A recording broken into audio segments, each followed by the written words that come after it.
Bueno, entonces, ¿cómo se construye una teoría del caso? Mira, yo creo que la teoría del caso tiene una dimensión que en nuestra tradición de litigación todavía no hemos asumido, que es la dimensión narrativa. Porque finalmente la teoría del caso siempre es una versión de hechos que tiene que tener relevancia jurídica, que tiene que fundarse con la prueba que va a ir al juicio, pero tiene que ser una historia, y como toda historia, tiene que ser una buena historia. Entonces tiene que ser una historia interesante, luego tiene que ser una historia lógica, coherente, digamos, tener los elementos de una historia cualquiera. Esa dimensión de la teoría del caso creo que no la hemos trabajado. ¿Por qué? Porque en general,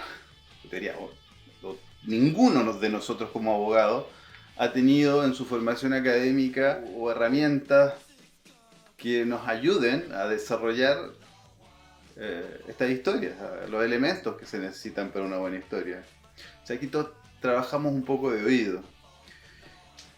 Y a propósito de eso, yo he tomado algunos cursos, talleres sobre guión y específicamente sobre guión documental.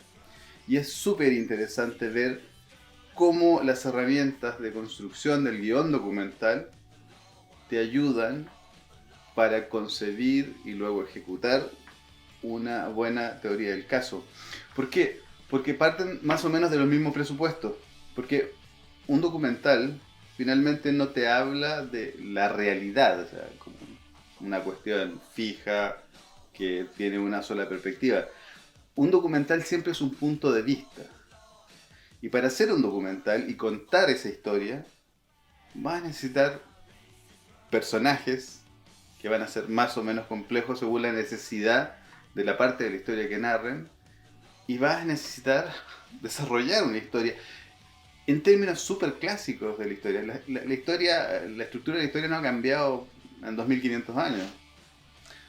Entonces yo creo que ahí estamos al debe con nuestras técnicas de litigación, porque no logramos llegar con buenas historias a los jueces, ni mucho menos a los jurados, con historias que sean persuasivas y porque contienen todos estos elementos que la hacen persuasiva, es decir, interesante, lógica, coherente y verosímil.